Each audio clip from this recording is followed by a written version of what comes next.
Welcome to the Audacious Living Podcast, hosted by my man, Audley Stevenson, the Audman.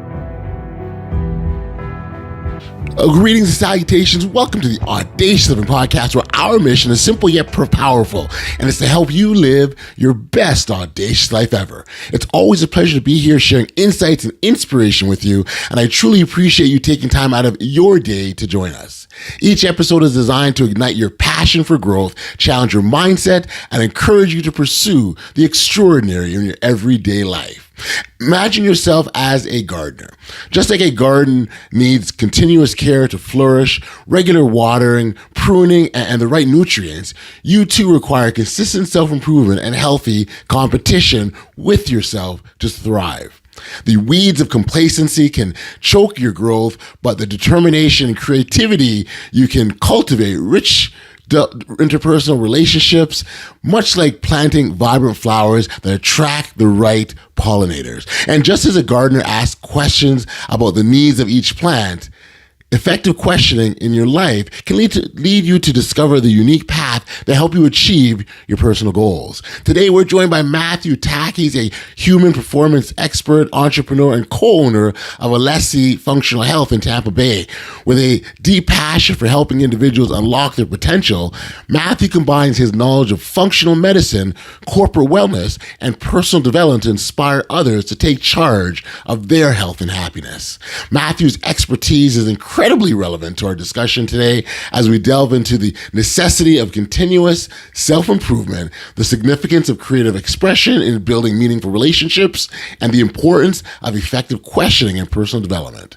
His journey from overcoming personal challenges to becoming a leader in the health and wellness space exemplifies the audacity we aspire to cultivate in our listeners. And Matthew was a delight to talk to, great insights, and I'm sure that you'll all walk away with a little bit more insights and knowledge from him. So without any further ado, let's turn to our conversation with Matt. Enjoy.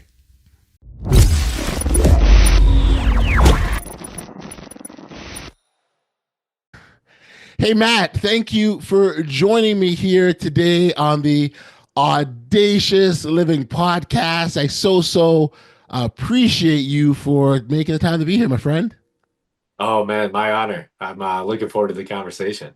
Absolutely. I mean, it's great to be able to engage in dialogues that can potentially help others live their best audacious life that we talk about. And the cool part, Matt, if you check it out, like for a moment. So here we are, you and I are engaged in a conversation, and someone has the ability to eavesdrop, for lack of a better term, and potentially walk away with insights, just like we're talking about. Like, we're not keeping this a secret like the Luka AD deal between Dallas and Mavericks. Like, we're letting it out there. We want everyone to know, right? So we're only having conversations, but the fact that people can hear and take something, make that, and use that for their lives is just an exciting thing to be a part of for me, and that's what drives me. So thank you for helping me do what I do, man. No, I love it. I love it, man. That's what I'm here. It's an abundance mindset for sure. So I think it's going to be a great conversation. Well, I tell you, yes, we're already well on our way with all the NBA trade talks, but we're going to jump right into some of the work that you do, specifically a human performance expert. We're going to get you to expand on that a bit further. But I think really, and again, with what we talk about here and really encouraging individuals to live their best audacious life, part of that is recognizing that we're on our own individual path, right? As we go along that journey of life, I've got my path, you've got yours. I've got my unique challenges that only I can manage to deal with because they're designed for me, and you've got the same. And really, when you talk about the work that you do, and here's what I'll give you an opportunity to bring yourself in and the audience know about the stuff that you do. It's really equipping individuals to manage or handle the tasks or the challenges that lie ahead. Is that fair to say? Yeah, absolutely. That's that's life. the old Mike Tyson adage always comes into play, right? Everyone has a plan until they get punched in the face. That's it. That's how I feel about having kids and being a parent. I just got punched in the face, and being an entrepreneur, right? You get punched in the face quite a bit. Yeah. But it's how you respond to those, right? In life, and just there's this level of like comparison that like a lot of people do, and I do myself, right? And John Maxwell talks a lot about this as far as there's a healthy comparison that you can Yep. make. And then there's also this negative side of comparison. Like, I wish I had that. But the healthy comparison is like, man, I think I could be a little bit better today to get to something that I'm trying to achieve or strive for. But like, what can I capture today that makes that difference and ultimately will compound? So it's that level of consistency. And then do you have a healthy association to kind of the comparison viewpoint that social really has a negative outlook on, right? Right. We tend like to go to social to really cover things up and kind of like pacify things, but in reality is like, how do we really program our mindset to what's ahead? Healthy comparison, find those two or three people you're like, man, if I could live a life that would be an abundant life. Well, then what are the building blocks that I need to put them in every day to make that happen? I love it. I love it. I think to again that whole preparation thing is so key in all that we do. So being able to literally prepare and lay out and put those building blocks, if you will, I think that's a fantastic, at least a starting point. It's an awesome starting point. Could you tell our audience a little bit about the work that you do and kind of what's got you to the point that you're at now? Yeah, so I mean, a little bit part of my story was just like in my early 20s, I was in a state of depression. I got really no motive in life, trying to figure things out. Um, call myself like what I did at that time was a former athlete when I know I really actually I just forgot about that athlete that I have within me. So we have this concept even at our clinic of capturing the forever athlete, right? Never letting that go. And so I can still perform at a high level. And so that's really my main motive today. But like in my early 20s, just not a healthy mindset at all, Right. really utilizing coping mechanisms, drinking, and just doing all the things that weren't benefiting me, weren't pushing me forward of just getting that 1% better every day. And Mhm. then I actually went into a Celebrate Recovery program. I really have, faith as a big part of my life. And so I went through that, and kind of the outset of that really was just a renewed mindset of I wanted to nurture my mind, I want to grow.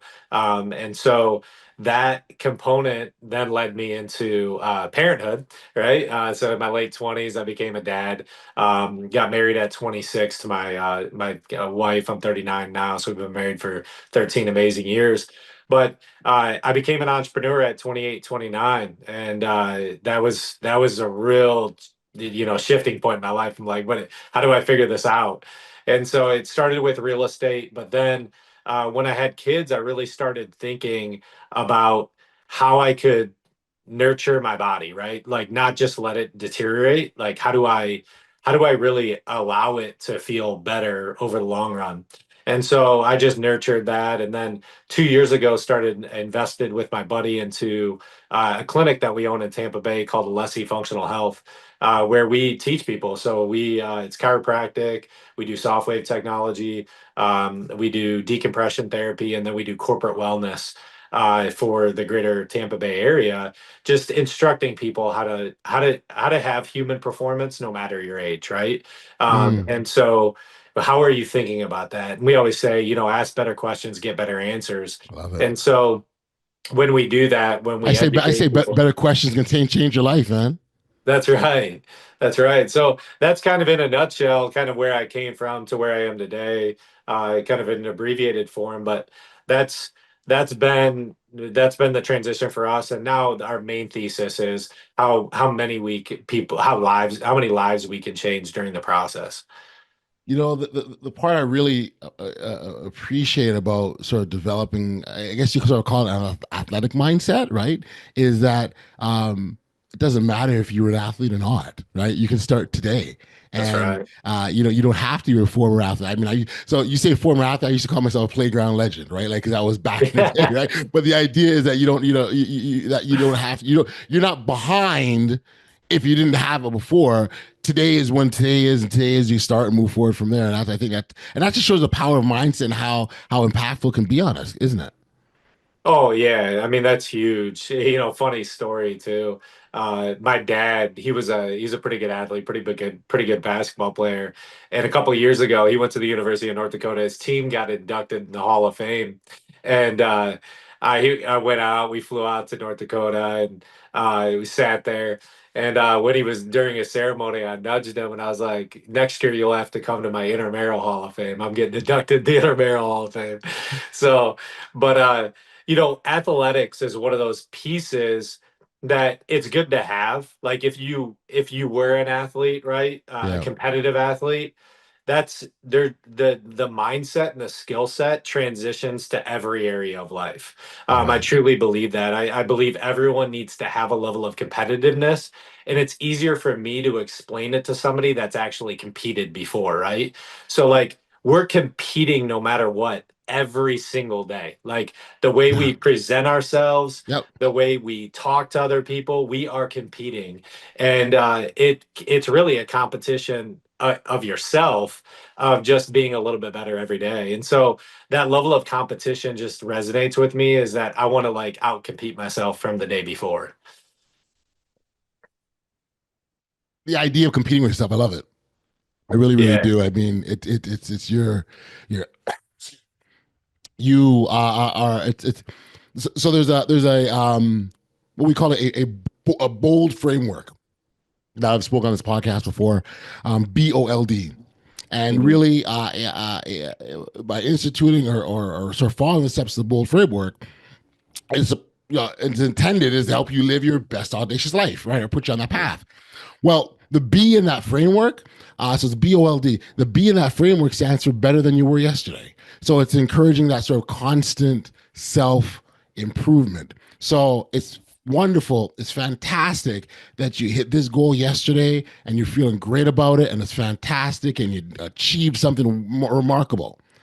What are you gonna do next to top that? So so you're not resting on your laurels. You're not getting comfortable or stagnant. You're just like, okay, cool, that was good. So great, let's move on to the next one. And so the rest of the framework, just for your edification here, O stands for outlast adversity. L, live your truth. So that really talks about authenticity. And then D is disrupt the norm. I mean, sometimes we got to go off that beaten path and do things that others aren't prepared to do to get to where we want to be. And so, but right off the top, the better than yesterday is in line with exactly what you're saying. I think it's that important if you ask me. Oh yeah, I love that acronym, by the way. I'm going to Thank use you. that. It's I'll give yours. you credit. It's yours. uh, the that it's so true, and it's those things ring together to when you can. There's an element of fake it till you make it early on too, because I've been in that season where I'm just like, man, you feel down and out. You just like, what's next? You've been beat up. In fact, I just had one of those. We started up a nutritional company. We tried to get it off the ground. It just didn't work out, right? Yep. And as much as you want to like keep pushing it and it's gonna work, just the reality is, man. And then the beat up scenario, you're like, what am I gonna do? Woe is me mentality. But then that comes back to, all right, how can I get better tomorrow? Like, what is it that I can do to get a little bit better at something in some way?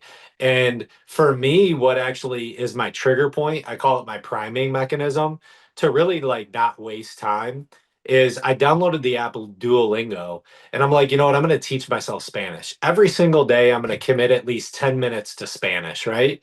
Because it's a controllable that I have. I have 10 minutes. And the other non-negotiable is, typically working out. I work out at least 5 times a week because that's important to me. But there is also just like a small micro priming mechanisms that are like, if I did this, then I know I got a little bit better today. And so Duolingo has been huge for me because it's one of those things where it triggers back to like my reticular activating system of like, did you do it right? Did you get Mm, a little bit better today in something, right? And I think with language there's a lot of neuroplasticity that comes with awesome. that Sure. because it's so difficult. But the element of just having that small priming mechanism can cater to other things too. So I love that how that acronym speaks to me. Okay, so thank you for that, and by all means, it's yours if you'd like to use that. The part, I mean, I love all the quotes. I think they're all fantastic. The part I kind of like about that, there's no one entry point, right? You can start wherever you're at, right? And so because maybe there's aspects that you're already doing, you're already incorporated, you've already mastered, if you will, or it's part, maybe you've made it a habit, and that's the key. You want to make healthy habits, and so anywhere you come in is a nice piece to step in at. So you help individuals, the weight loss, fitness goals, or talk about that kind of work and what that looks like for people, and who typically are you working with? Yeah, so we have kind of core verticals within our clinic that we operate by. Number one is corporate wellness. So that's businesses 50 to 200 employees will come in. We'll lower their premiums and give them challenges, like people challenges, right, throughout the year. So we do quarterly challenges, better you challenges. So that's our corporate wellness side. And then we have a nutritionist on staff where we have a protocol for weight loss. It's called the Genesis protocol, where it doesn't include working out, right? So if you're working out, it only makes it better. But what it is basically meant for is leveling out your body's pH levels so that your metabolism increases and you have more fluidity in your cardiovascular system. So our weight loss. We've had a lot of success with that. It's about a half a pound to a pound a day. So Okay. that's a leading charge that we're making there too. And that's more telemedicine. So we'll do that with people in all 50 states. And then we have an in-house brick and mortar, which has been really cool. So any injuries, spinal realignment type things, that's what we handle. So decompression therapy, soft wave is a regenerative tissue. So it basically targets an area of inflammation. And then when we target that with this hyper-focused pressure gun, it actually creates stem cell release within the body. So a lot of times, you might have a shoulder injury. And if we hit that, it might be affecting the other shoulder. But if you get the main area of the root cause, it Mm. tends to level out the entire body. So we've worked out a lot of athletes with our soft wave technology that we have in clinic. And so, yeah, that's in a nutshell. That's pretty much what we're doing at the clinic, Lessie Functional Health. Got you. You talked earlier about nurturing the mind. We all know how powerful that mind is in order to get us to where we need to go, or maybe where we're supposed to be or intended to go. I wonder if you can sort of talk about some of the things that we can do to sort of nurture our mind. Yeah, one of the major things that specifically I've done for a number of years, but is reading. So, reading, especially like authors you like, I tend to go through a broad range of like books. Uh, I've, I kind of narrowed that down and like rereading stuff now. But I invest a decent amount of time into reading. And Hmm. so that just naturally, scientifically, when you read, there's the promotion I could said it earlier of like neuroplasticity, and it allows you to increase cardiovascular flow when you're reading something. I like the idea, and I've actually changed my outlook on fiction versus nonfiction. I think when you do a little bit of fiction and then some nonfiction, which like you don't always want to be in a book where it's like it's self-improvement and you're learning. Sometimes you just need fiction to create left and right hemisphere portions of the brain, because that pulls out a little bit more creativity on the side of things. And I'll be honest with you, like this is what's really cool is I told you I'm like basketball's crack to me. Like it's like I just love the game of basketball. Still play every pretty much Saturday and Sunday. Yeah, yeah. And I love golf too, but man, get basketball gets me. And so there's this element of like creativity that you have, and when you can nurture the mind, that tends to address like other areas. Like I can be a little bit more creative on the basketball court, you know what I Sure. mean? And so when you're doing those things in repetition, they usually have outliers that they just go in tandem and they synergistically blend together. And so reading is really important to me. Obviously I get in a lot of scripture, um, and do that every morning. And then this is another thing that I've kind of changed my outlook on is like music. I listen to like music a little bit more than I did. I was like, I'm not going to listen to music. I'd rather read.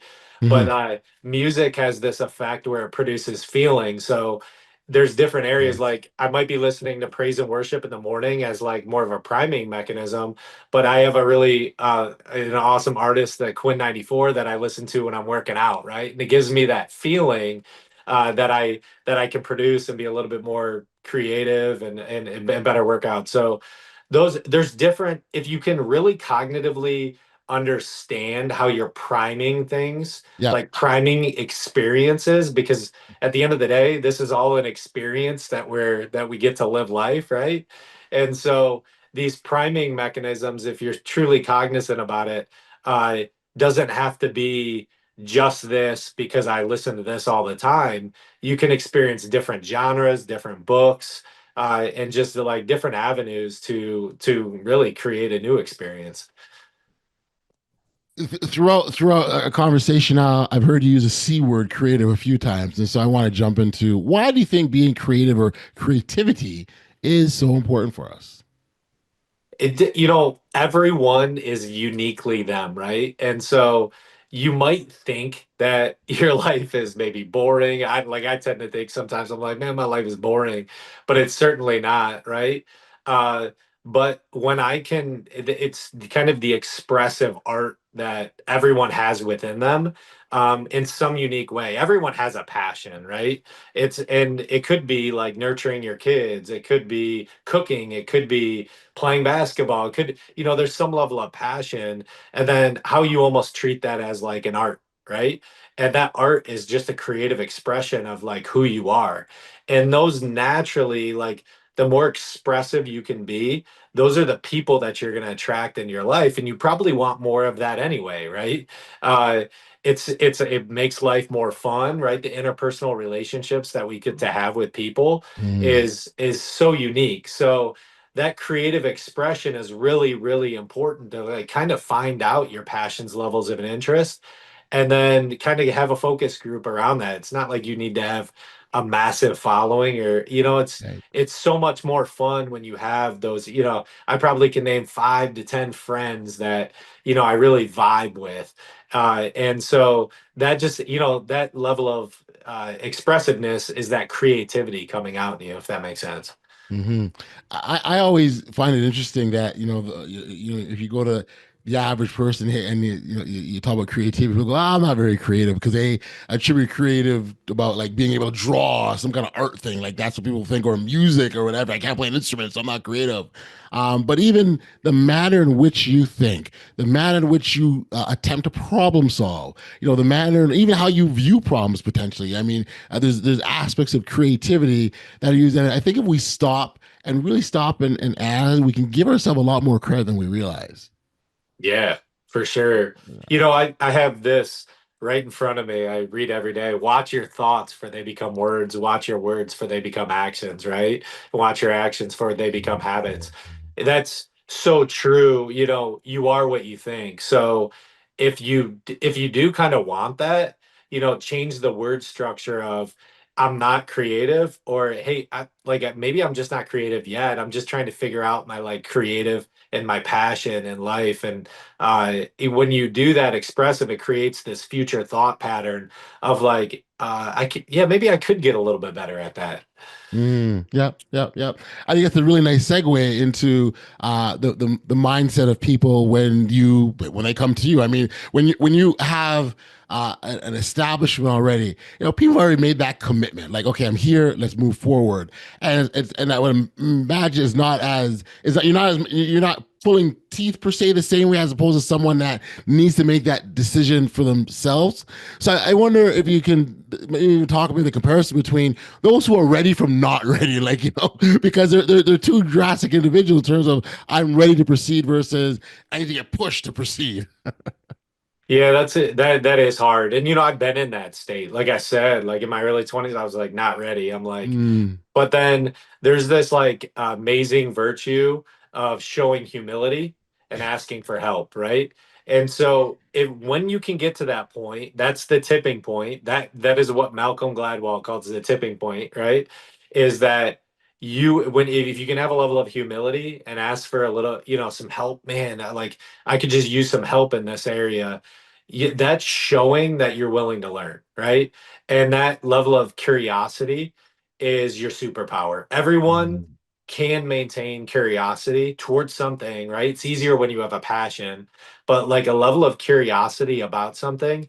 One of the coolest things is if you can have a curiosity about your spouse, right? That you've been married to for 10 to 15 years. That level of curiosity is going to compound the effects of like a healthy marriage. And so there's a curiosity that you must have, and that is going to be the tipping point, right? If you can have humility and have a curiosity to like ask for help and learn, that ultimately will be everyone's superpower. Mm. So we're talking about those who are ready and not ready, and I'm curious if let's sort of get into maybe some of common maybe excuses that are out there that people use, maybe some that you see that prevent people from getting up and moving forward. Yeah, time. Time's always the thing, right? Time. I don't have enough time. And you know, the reality is like time is tough. I'll tell you, even with my wife and I, it's my wife, she had to go back to Michigan for like period of I think about a week. And so I was here with my three girls. I'm running them all over the place, and time becomes very tight. Right. And so when do I work out? When do I, how do we eat? How do I program all these things? I do the laundry, all the things, right? And so time does come in play. And that's why breaking the time down into fractions, right? So if it's working out, right? Can I work out for 10 minutes today? Do I have 10 minutes? And do I have a 10-minute window where I could just get a jog in, get a walk, And I call like this micro thinking is the compounding effect. So it's tough when the time element comes in. It's just not the right time. Well, when is the right time going to be? Never, right? It's never the right time to have a kid. It's never the right, you never have enough money. All these things come into play. But the reality is that if you're going to start, you got to start now. And that's why so many things in the New Year's resolutions fail by January 21st is because I ran out of time or I gave up, a few things. But just like money in the stock market or where it's properly invested, uh, when you do those things, everything compounds, right? So if you work out for 10 minutes a day over a period of 7 days, well, you just worked out for 70 minutes that week, right? And eventually that will compound and have effects associated to it. So putting things in micro Yeah, format I like where that. you can really understand.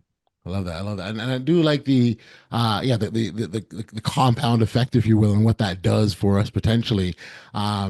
Again, our minds can play tricks on it, but we can also play tricks on our mind as well too. And That's right. these little things like they do add up. And so yeah, like you said, 70 minutes. That's 70 minutes of working out that you didn't have before, right? That's right. And so it's a little mind games, a little mind warfare that's happening, right? Yeah, yeah, yeah. It's always something like we can make excuses or we can make it happen, right? Right, right. And so like how do we make it happen? And sometimes it's not the whole enchilada, right? It's putting things into very like micro things where you can take super small steps towards a bigger progress. For sure. So time would be the big one. Is there maybe another common one that you're hearing? The other thing is just a level of, and I talked about this before, but it's like, it's almost people aren't worthy without saying it, right? I'm not worthy of this, or like the that I like that's not for me, or like I can't get out of this, and because it's a comparison, that's for somebody else, not for Yeah, me, yes. right? They're And they're intended for that greatness, not me. not me. And the reality is you are, right? And one of the coolest things that I heard from Ed Milet someone say one time is uh, your kids, if you have kids, like should see you dream, right? Otherwise, you can't Mhm. teach them how to dream. So if you aren't showing them how to dream and show them how to fail, like you can't teach that. And so they're and don't try to make your dreams their dreams, right? They're going to have their dreams, but you have to show them how to dream. And so it's that Wow. nurturing effect of you are worthy, right? Whatever it is, how big or small it might be, you are worthy. And then how do you go and make that happen? And so worthiness is a big thing, and a lot of people won't say it. I'm just not worthy. They're thinking it, um, but that's a big thing. And I just would encourage all the listeners on this is really, if they take anything away, really nurture that dreaming process. Dream a lot more, because there's so many things that we can do in this life. And it doesn't have to be, on stages speaking in front of tens of thousands of people.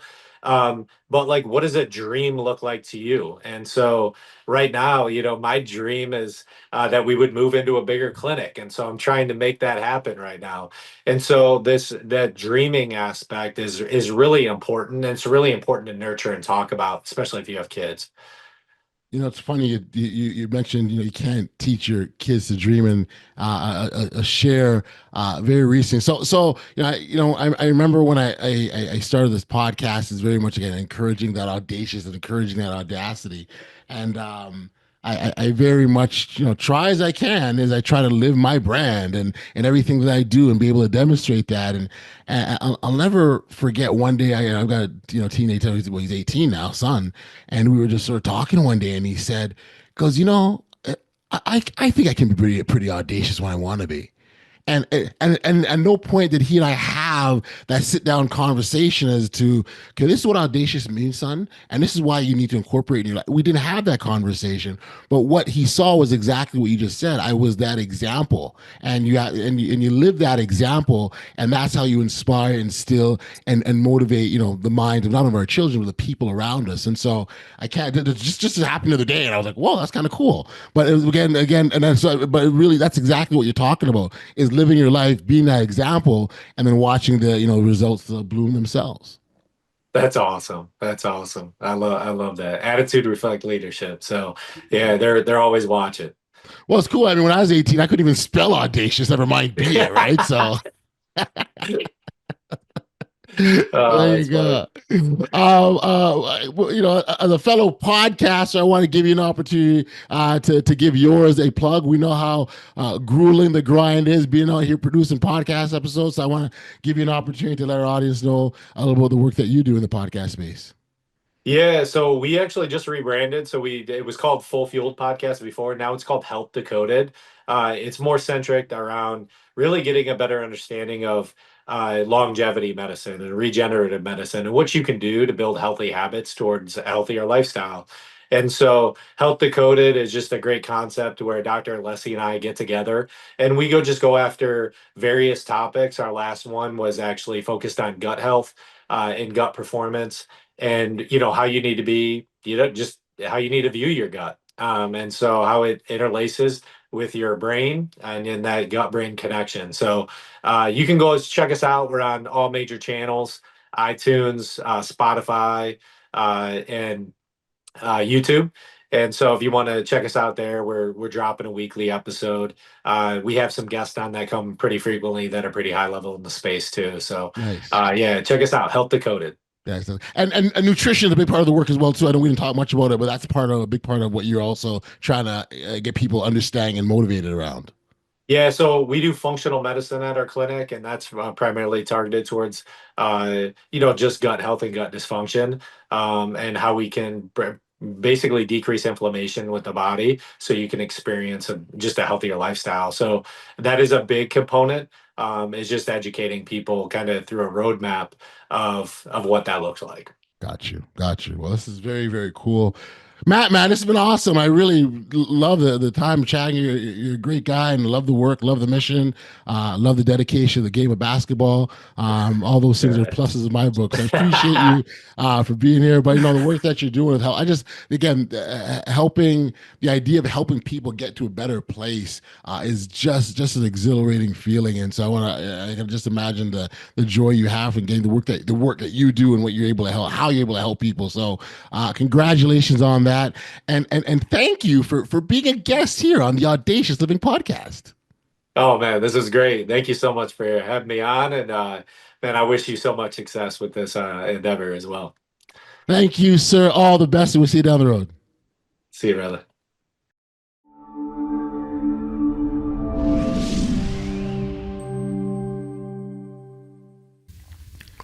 Back we are here on the podcast. Throughout our conversation, Matthew highlighted the power of nurturing not just our bodies, but also our minds. He really emphasized that creativity as an essential component in personal growth and building connections.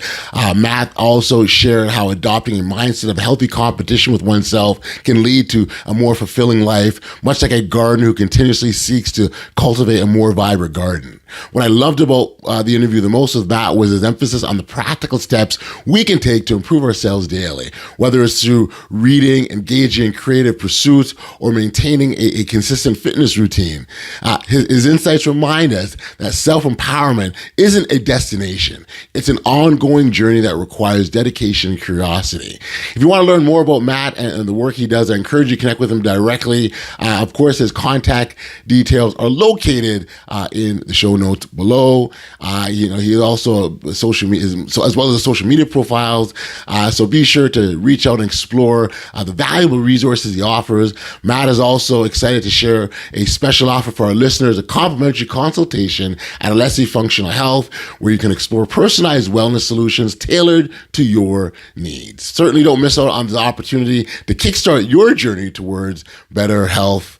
And thank you for tuning in to another edition of the Audacious Living Podcast. I hope you found inspiration in our conversation with Matthew. If you enjoyed the episode, please take a moment to like, follow, subscribe, or share. If you haven't already done so, your support helps us podcaster grow and reach even more listeners like you. Until next time, stay safe, be kind, show love to one another, and be audacious. You've been listening to the Audacious Living Podcast, hosted by Audley Stevenson. If you enjoyed what you heard, be sure to like, subscribe, and share. Until next time, be audacious.